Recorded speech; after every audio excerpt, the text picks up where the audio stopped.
sy atsika fa ny fahasoavan'Andriamanitra miaraka amintsika. Isika fa ny fahasoavan'Andriamanitra miaraka amintsika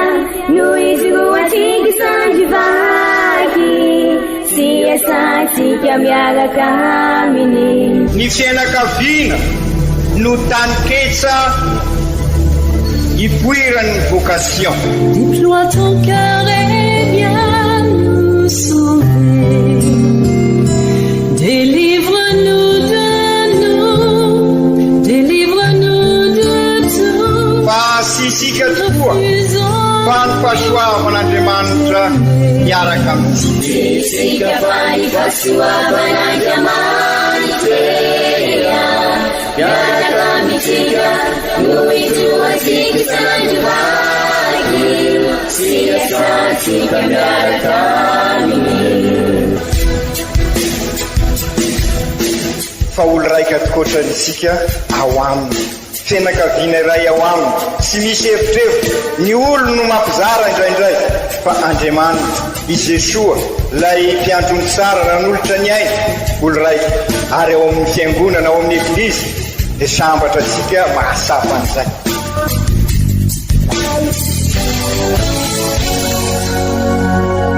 Olo araiky atsika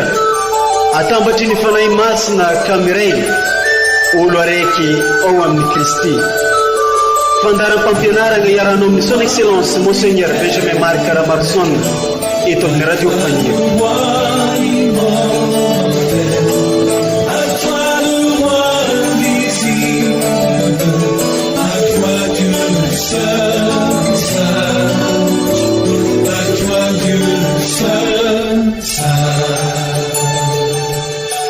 Iantrao avokoa ny olona rehetra ry tompo,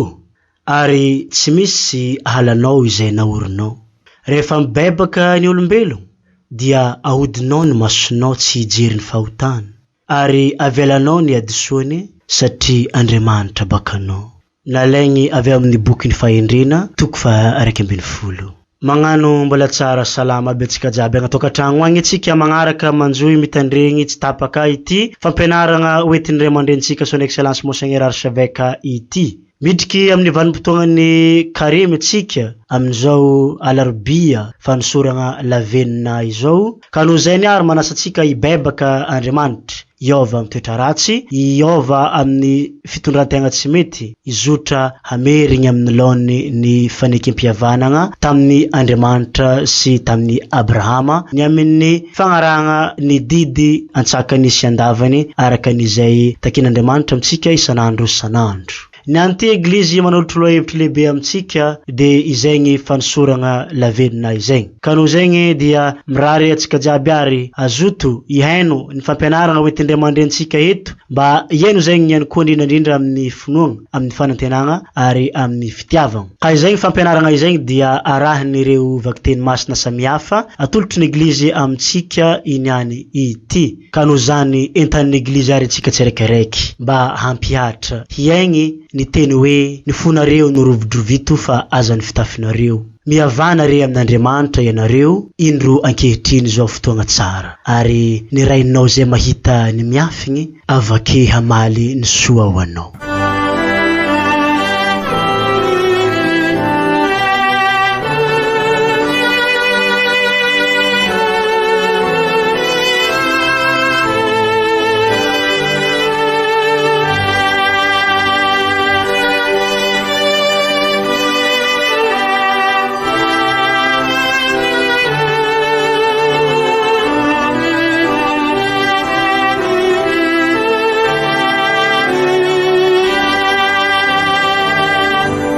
Fankalazana ny tenin'Andriamanitra.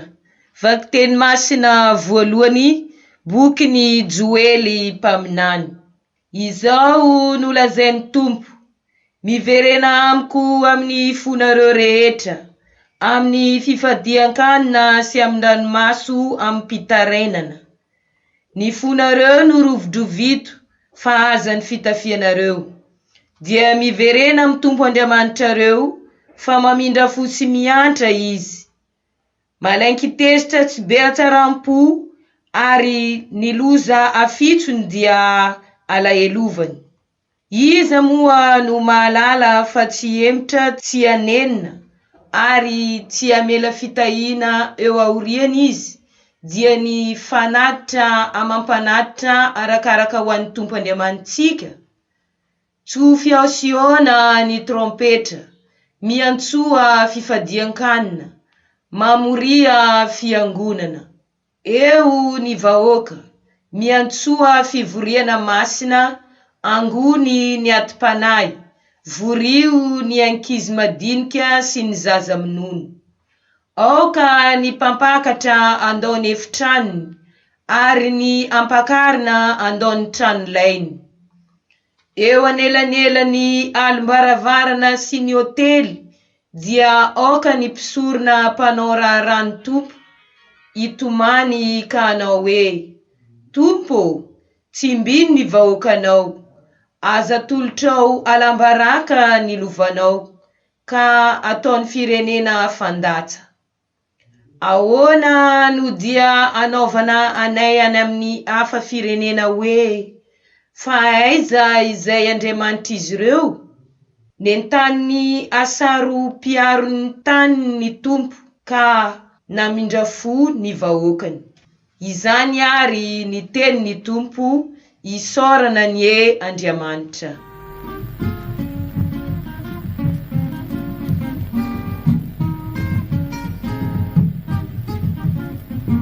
Izay tsy zakany fiangonako, leombako tsy masaka, ary ny olona velany ode, enekeko fa afakeloka. Izay tsy zakany fiangonako, leombako tsy masaka,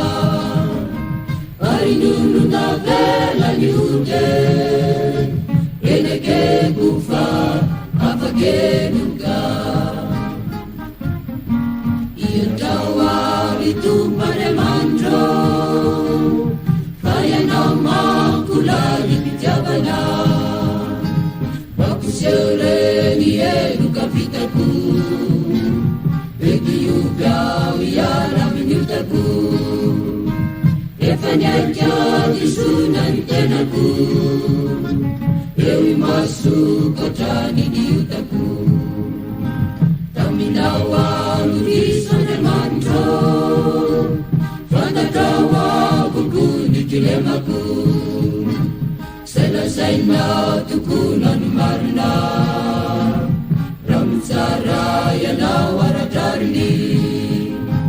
fatanatelo vare miteraka, taminota no torotoronina.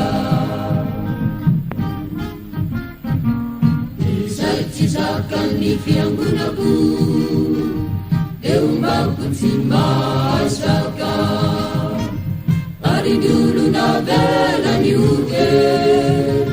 enekeko fa afakeloka. Izay tsy zakany fiangonako, leombako tsy masaka, ary ny olona velany ode, enekeko fa afakeloka. Vakteny masina faharoa. Taratasy faharoa ny masinda Paoly apôstôly ho an'ny kristianina tany Korinthy. Ry kristianina avana, sady solon'ny Kristy izahay no irak'Andriamanitra, ka tahaka an'Andriamanitra no mananatra sy toy ny tenan'ny Kristy no mianta aminareo. Ka tahaka an'Andriamanitra no mananatra sy toy ny tenin'ny Kristy no mianta aminareo hoe: mihavana re amin'ny Andriamanitra ianareo. Fa ity izy, ilay tsy nahalala ota dia nataony ota ho antsika, mba ho tonga fahamarinan'Andriamanitra eo aminy isika. Ka noho izay mpiara-miasa aminy ary dia mianta aminareo izahay mba tsy handray foana ny fahasoavan'Andriamanitra ianareo, fa hoy izy: Tamin'ny fotoana tsara niaino anao aho, ary tamin'ny androm-pamonjena namonjy anao aho. Indro ankehitriny ny fotoana tsara, indro ankehitriny ny fotoam-pamonjena. Izany ary ny tenin'ny Tompo. Isaorana ny Andriamanitra.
Fomba antsika menakavy ny Tompo ho tanteraka tokoa n'izany. Ny evanjely masina nosoratan'ny Masindra Matio. Voninahitry ny eo anao ry Tompo. Amin'izany andro izany Jesosy nilaza tamin'ny mpianany anao hoe: tandremo sao ataonareo io mason'olona ny asa soa ataonareo mba hahitany azy. Fa raha izany dia tsy hahita valisoa amin'irenareo izay ny an-danitra ianareo. Ko amin'izany raha manao fiantrana ianareo dia aza mitsoka trompetra io androanareo, tahaka ny ataon'ny mpiatsara-belatsy ao amin'ny sinagoga sy eny an-dalambe mankalazan'ny olona azy. Lazaiko aminareo marina tokoa fa efa azony ny valisoany. Raha manao fiantrana ianao, aoka ny tananao havia, tsy halala izay ataon'ny havanana mba hiafina amin'ny fiantrana ataonao, ary ny renao izay mahita ny miafina no amalisoanao. Raha mivavaka ianareo, aza mba manao tahaka ny mpiatsara-belatsy izay tia ny mivavaka mitsangana sy eny anjoron-dalana. Lazaiko marina aminareo tokoa fa efa azony ny valisoany. Fa ianao kosa raha mivavaka, dira ao amin'ny efitranonao, dia mivavaha amin'irenao izay ao amin'ny mangingina, ary ny renao izay mahita ny ao amin'ny mangingina no hamaly anao. Raha fadihanina ianareo, dia aza mba manjombona endrika tahaka ny ataon'ny mpiatsara-belatsy izay mampisotisoty ny tavany mba hahitan'olona fa mifady izy. Lazaiko aminareo marina tokoa fa efa azony ny valisoany. Nareo kosa raha mifadihanina, dia hosoa zava-manitra ny lohanareo, asasao ny tavanao, mba tsy hoan'ny olona no ahitanao hoe fadihanina any renao izay ao amin'ny mangingina, ary ny renao izay mahita ao amin'ny mangingina no amalisoanao.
Zany ary ny tenin'ny Tompo, lerany ho anao ry Kristy.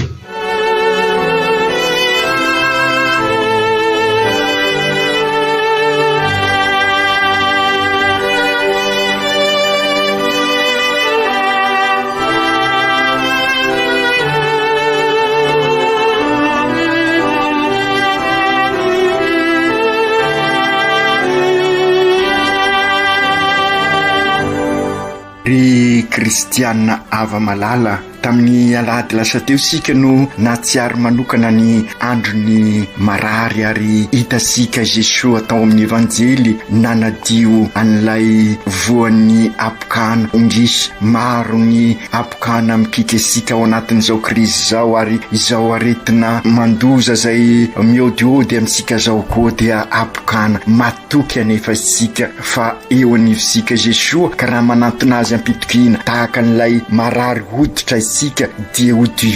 idioviny fiainantsika io ary izay indrindra ry kristiana ava malala izay no dikany izao 70 andro ny karemy izao atomboka sika amin'izao alarobia fanosorana lavenina izao izay vanim-potoana lehibe ny karemy 70 andro izay atolotra ny eglizy iomanantsika amin'ny fankalazana ny misterin'ny Paka zany hoe Paka fandalovana miala amin'ny loton'ny fiainantsika hatramin'ny fahafatesana ka resen'i Jesosy ka miditra amin'ny fiainam-baovao ka izay norisika amin'izao firososika amin'ny kongresy eukaristika izao ka anovasika départ vaovao ao anatin'izao synode fafito ka ahatonga sika ho eglizy olo velomin'ny batemy miombona miaradalana mandray atanana ka zary tabernakla velona iroso amin'izay fihavanana anasitrana an'izao tontolo izao satria piray tampo isika ziaby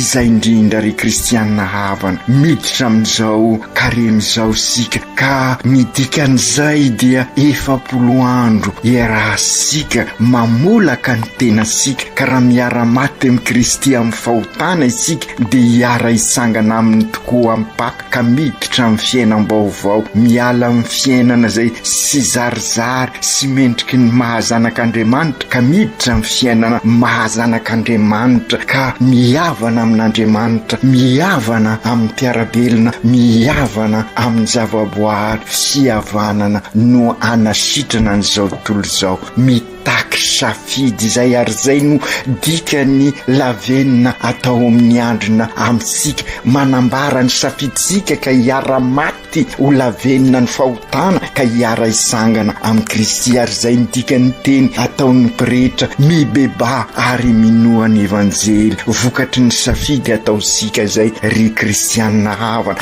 safidy nentin'ny fivoampenitra mahery vaika ao amintsika ao te hiavao te adio tahaka n'ilay boka nanantona an'i Jesosy raha sitakao diovy ao izay koa ny demarsy ataosika zay le dingana ataosika amin'izao lavenina izao miala eo amin'ny toerasikisika ka miroso isorana lavenina ka manambara an'izay fihoampenitra mahery vaika irisika zay ka mitondra amin'ny nouveau départ fiaingana vaovao ka tonga sika oeovy missionnaire tabernakla velona zany no resika amin'izao Paka 2024 izao ka mitondra tsika amin'ny kongresy eukaristika ken 2024 ka araky ny teny faneva verimberina amintsika dia fihavanana no anasitrana an'izao tontolo izao piray tampo isika ziaby manentana asika tokoa fa izao fiomanana amin'ny Paka izao dia fotoana dehibe ary anampy isika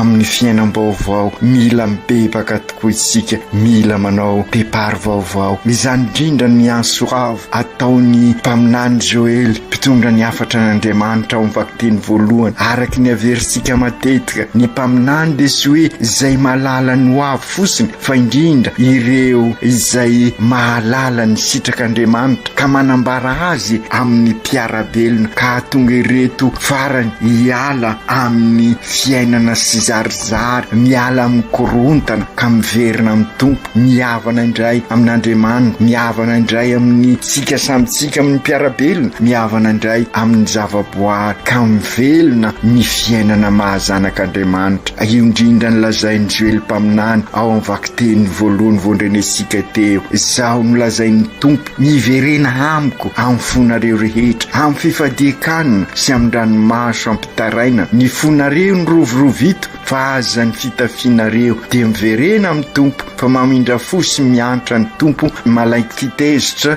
sy be asaram-po ary ny loza afisony dia aleovany ny fosika tokoa ary no sitrak'Andriamanitra horovotra satria avy ao anatin'ny fo ny loharano sy fototra mahatonga ireny fiainana sy fitondratena sy mifanaraka amin'ny sitrak'Andriamanitra ireny ao am-posika ao no manapotika ny fifandraisana isika ka manimba ny fihavanana io no ampisehivin'ny Papa amintsika amin'ny afatry ny karemy amin'izao karemy 2024 izao ho indrindra izy ho mivaingana ny deny karemy raha toa ka vonina iaina sy hanafaka ireo avasika mbola voafatotra isika satria sy miafina fa mbola manjaka ny fomba ny Faraona fanjakazakana mandreraka ansika sy mahatonga antsika sy ho taitra intsony ny tany sy ny rivotra sy ny rano dia fa voaloto fa sy rio ihany fa ny fanahy isika koa eny tokoa na dia manomboka tamin'ny batemy aza ny fanafahana antsika dia mbola ao anatsika ny rasy ny alahelo sy ay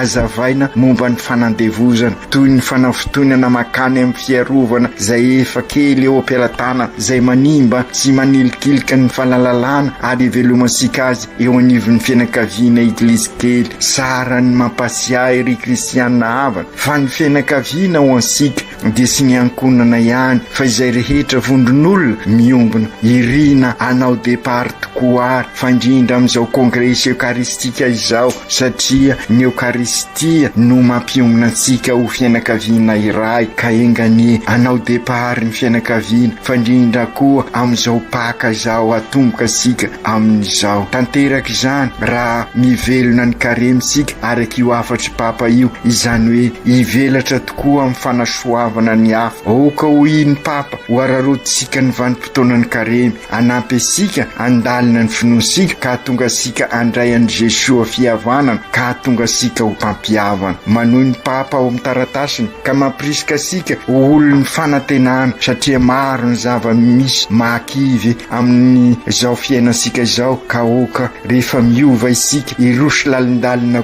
koa vokatry n'izay fandaliana-ponoana izay ho tena vavolombelona ho indrindra izy ny fanantenana dia toy ny rano velona mankahery eny amin'ny lalan'ny fiainana sy izy io rano velona io ry kristianina havana fa i Jesosy ilay sy miova ho maly alan'io ary mandrakizay izy no lalana sy fahamarinana ary fiainana ka oka ary ararotsika izao karemy izao anatona an' Jesosy andray azy ary dia hoentsika miomana amin'ny kongresy eukaristika sy mikombona nefa ny fanantenana fa maniraka mandrakariva satria olon'ny fitiavana ihany koa isika ilay fitiavana mikasaka izay mahasoany hafa ka faly raha mandroso sy mitombo izy ary izay ny atao hoe fihavanana sady kristianina no malagasy vokatra ny fitiavana mahafoy sy miandry takala mila fahafoizana izao andro sika izao ialana amin'ny fitiavatena manapotika sy manilikilika ireo ezaka fototra telo no manampy asika ivelona ny maha-olon'ny mpinoana olon'ny fanantenana sy fitiavana dia sinona fa ny fifadiakanina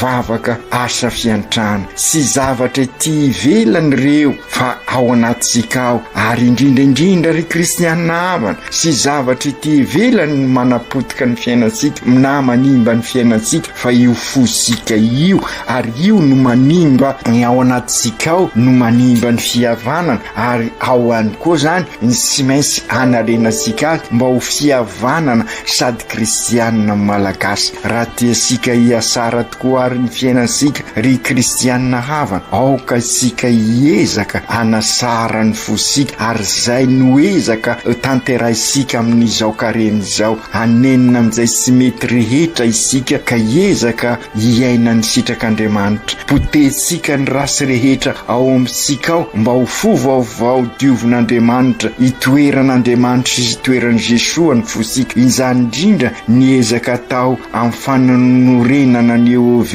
Eglizy olona velona ataosika amin'izao synôda izao, amin'izao congrès eucharistique izao, mba hampitoetra ny Jesoa eo amin'ny fiainantsika ary Jesoa hitoetra eo amintsika ka amin'izay ry kristianina havana hamokatra tokoa ny fiainantsika ho feno hafaliana sy lavorary satria ny fihavanana anasitrana an'izao tontolo izao ary piray tampo isika ka mifanasoa mifampisimina ary zay ny tena fiadanana sy ny hafaliana matoa sy mamokatra ny fiainantsika ry kristianina havana dia satria sy toeran'Andriamanitra ny fosika satria efa feno zavatra maro ka sy misy itoeran'i Jesoa isony ary indrisy aza akombore amin'ny zavatra sy ilaina azy zavatra sy mifanaraka amin'ny sitrak'Andriamanitra ny fosika ry kristianina hava amin'izao fanomboan'ny karem'izao ary aoka andiny tena sara isika andinika ny fiainantsika ka anesotra anala ao am-posika zay akomborema rehetra satria izany no ambaran'ny fanosorana lavenina araka ny efa nazava isika teo efa potika toy ny lavenina ny fiainantsika no ny fahotana sy izany anefa ny farany satria raha manaiky miara-maty amin'ny fahotana miaraka amin'ny Kristy isika dia manana anjara hiara isangana aminy ka miditra amin'ny fiainam-baovao ka ry kristianina havana aoka isika ivonina ibebaka ary ihin'ny evanjely araka ny teny atao amintsika rehefa hosorana ny lavenina ny antsika mibeba ary minoany evanjely amin'ny vakiteny faharoa dia voalaza fa izao ny fotoana sara izao no andro sarobidy ary izao no andro lehibe hoy mason-dapoly lehibe satria andro hiavanantsika amin'Andriamanitra izany mahatonga ahy milaza fa sy misy kisendrasendra ao amin'Andriamanitra io tenin'ny mason-dapoly io no mampiditra sika lalindalina kokoa amin'ny fiomanana amin'ny congrès eucharistique CAN 2024 maninona no milaza izany resika ny afatry mason-dapoly teo izao no andro sara izao no andro pahasoavana iverenana amin'Andriamanitra izany ny lalana azahosika ny fahasoavana ao am-posika mba fo vaovao no entsika mankalaza ny Paka raha pitesika ao am-posika ao tokoa ny fahotana dia efa manao dingana lehibe isika satria izany ny lalana voalohany mitondra amin'ny fibebahana ary mitondra amin'ny tena fihavanana miaiky isika fa akombore ny fiainantsika manontolo ka ndeha ary hiaraka anatona an'Andriamanitra isika anatona ny sakramentany fampavanana io no ambaran'ny mason-dapoly amintsika ny anyty dia ny fahafantarasika fa Andriamanitra dia be famindrapo ka mivonoana manatona an'Andriamanitra isika fandrindra amin'izao karem'izao satria izy Andriamanitra mpiavana antsika aminy sady malala ny momba asika manontolo ry kristianina havana mihavana re amin'Andriamanitra rehefa mihavana amin'Andriamanitra isika dia hihavana amin'ny manodidina antsika hatramin'ny zavaboary ary dia hiova ny fifandraisasika io midikany hoe nouveau départ satria ny tontolo mandrafitra antsika dia tontolo misy an'Andriamanitra ry kristianina havana amin'izao karem'izao ary mirosoa amin'ny fiainam-baovao sady manambara fa vonina ibebaka i Jesoa ao amin'ny evanjely milaza amintsika ary ny fomba ny lalana fototra anankitelo tolagna zay manambara an'izay fibebana sy toe-panahy vaovao vokatra an'izay fibebana zay ary ny fitondran-tena mifanaraka amin'ny sitrapon'Andriamanitra zay manambara fibebana ka miroso amin'ny fiombonana amin'ny Jesoa mitondra fanasitranana ny voalohany dia ny asa fiantrana zay manambara ny mahazanak'Andriamanitra antsika satria rehefa isika manao asa fiantrana dia mifanasoa mikasaka sy maneho amin'ny fiainantsika ny soiombonana ary ampiarisika eo amin'ny fiainantsika izany dia sy tao ansoavo na anaovasika gesta na ipoerapoera sika na ianso mpanao gazety na anaovana dokabaritra fa atao ampoka tanteraina amin'ny fiainana andavanandro satria takina amintsika ny fampitraofana azy amin'ny finoana ny fiombonana amin'Andriamanitra no mahatonga sika manatanteraka ny asa fiantrano, ary zay fiombonana izay ny atao hoe fibebahana ka ahafahasika manatanteraka ny asa fiantrano, satria ny asa fiantrano dia nahafasika an'Andriamanitra zay mamposaka ny masoandro amin'ny olona rehetra. Isika koa aoka anatanteraka ny asa fiantrano zay sy entina irerehana ho isika na hipoeraporana, fa anambarana ny fiombonana amin'Andriamanitra sy hipoerapoera isika fa anao ny asa fiantrano, satria ny tanjona dia ny anahafasika an'Andriamanitra araka ny voalazan'i Jesosy ao amin'ny evanjely androany. Aoka zay ataon'ny tananao havanana sy ho hitan'ny tananao havia, fa Andriamanitra ray mahitanao mangingina no ahafantatra ny soa ataonao, sy hitadiavana tombosoa ny fanaovana ny asa fiantrano, fa fitiavana maimaimpona sy misy takalo tahaka ny ataon'Andriamanitra amintsika. Zay no lalana voalohany anehosika fefa miovan'ny fosika sy misy accompagnement, satria ny olona manao asa fiantrano dia sy ao anatin'ny fitiavatena na fiasaram-belatsia na fialonana na ny avinavina, fa ao anatin'ny fahamarinana ary ao anatin'ny fitia sy misy takalo sy misy tambana. Ny faharoa ary kristianina havana araka ny ambaran'i Jesosy amin'ny evanjely dia ny fivavahana. Ny fivavahana dia ikasahasika ny fiombonana sy ny fifandraisana lalina amin'Andriamanitra. Tsy hoe ilaza isika fa sy ilaina intsony ny mandeha an'eglizy raha miteny Jesosy amin'ny evanjely androany hoe raha mivavaka ianareo aza mba manao tahaka ny mpiasara velatsia zay tiany mivavaka mitsangana ao amin'ny sinagoga sy ny anjoron-dalana mba hahitan'ny olona azy. Lazaiko marina aminareo tokoa fefa azo ny valisoany. Fa ianao kosa raha hivavaka dia midira ao amin'ny efitranonao, ka raha efa voarindrinao ny varavarana dia mivavaha amin'ny rainao zay ao mangingina, ary ny rainao zay mahitanao amin'ny mangingina no amaly anao. Ry kristianina hava, sy midika zany afatra ny Jesosy zany, aza mivavaka an'eglizy koa, aza mamonjy ny Eukaristia, sanatria izany. Ny tiany Jesosy ambara amintsika eto dia ny fosika io efitrano ambaran'io, ka aoka io fosika io sy voakorotany accompagnement fa iombona amin'Andriamanitra, ka na mamonjy ny Eukaristia anao na mivavaka samyrera amin'ny chapelle ny famindrapo na aiza na aiza dia midika fiombonana amin'ny olona rehetra. Ka izay indrindra no amporosina antsika mba anala ireo accompagnement zay mety anakana asika sy iombona amin'Andriamanitra, ary amporosina isika andeha hivavaka hamonjy ny Eukaristia an'eglizy, satria ny fivavahana faratampony dia ny fankalazana ny Eukaristia, satria miombona isika. Ary zay indrindra ny masarobidy an'ity kongresy eukaristika raha sika mankalaza ity, sy misaraka amin'ny sakramenta ny Eukaristia ihany koa ny sakramenta ny fampihavana, satria io no anala zay sakasakana rehetrarehetra eo amin'ny fiainantsika ireo accompagnement. Ka izay indrindra aoka rarotsika izao karemy zao ka anatona sika ny sakramenta ny fampihavana, ary indrindra azoto amonjy ny Eukaristia sika, ary zay no antony ilazasika hoe aoka ho an'ny eglizy kely fianakaviana ny asabosy soadinitsika, ary indrindrindrindra ny fanaovasika ny vavaka isa-tokatrano. Manamafy zany masina Paoly raha milaza hoe mihavana ry amin'Andriamanitra. Rehefa mihavana amin'Andriamanitra isika amin'ny alalan'ny sakramenta ny fampihavana, amin'ny alalan'ny Eukaristia, dia miombona amin'ny Jesosy, ka zary tabernakla velona isika, mitondra ny Kristy eo amin'ny mpiarabelona mba hitoeran'ny Jesosy eo nefisika, ary zay dia tanteraka ny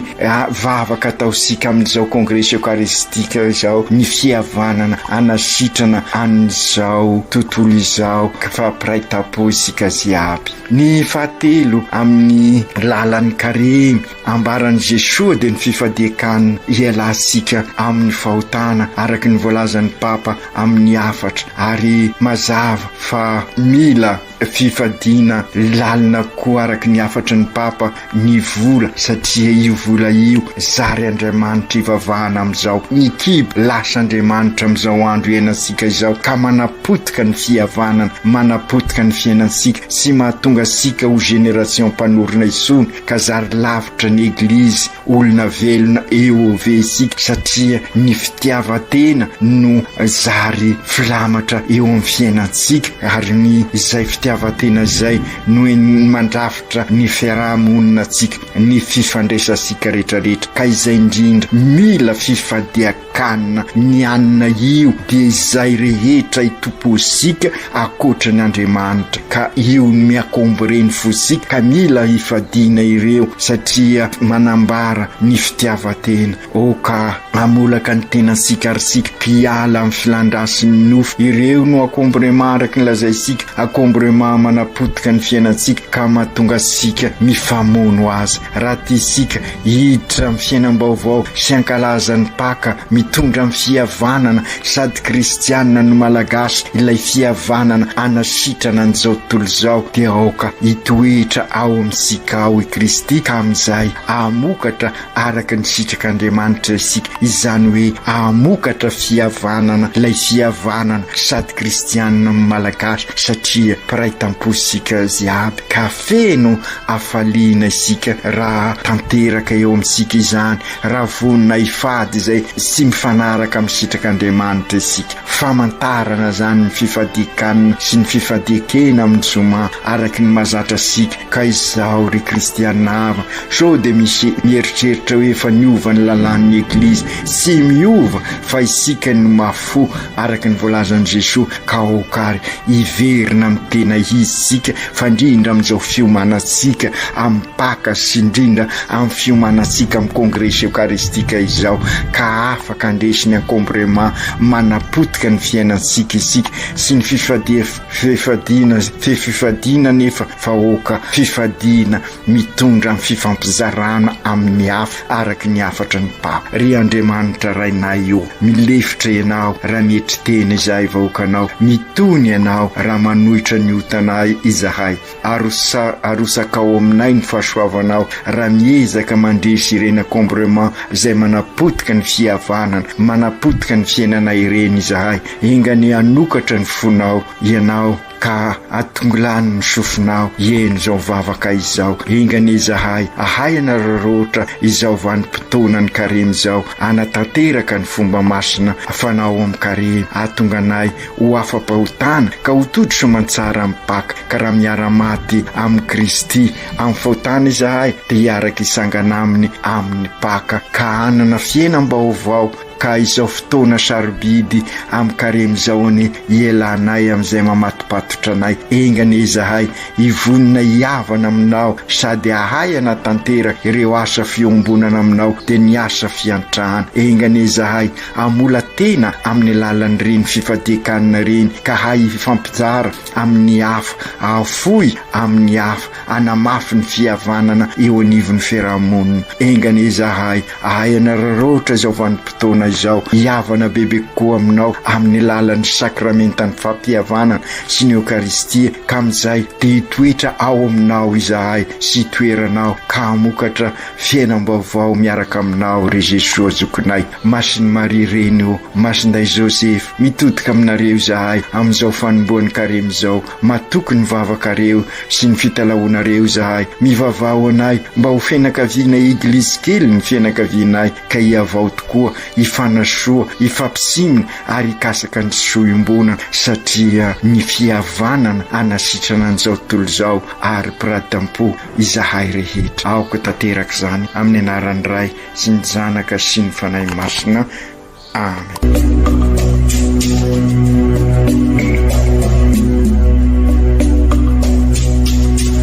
Tsy atsika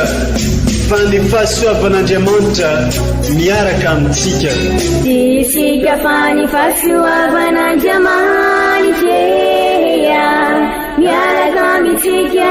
noho izy roatsika sandrivaky sy asantsika miaraka aminy. Ny fianakaviana no taniketsa ipoiran'ny vocation. Déploie ton cœur et viens nous sauver. Délivre-nous de nous, délivre-nous de tout. sy isika tokoa fa ny fahasoavan'Andriamanitra miaraka amintsika.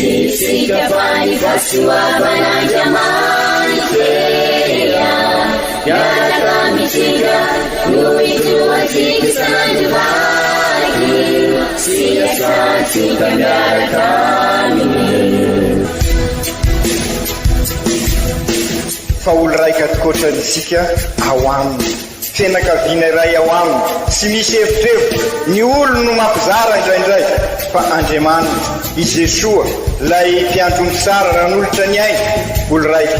Ary ao amin'ny fiangonana, ao amin'ny eglizy dia sambatra antsika mahasapa an'izay.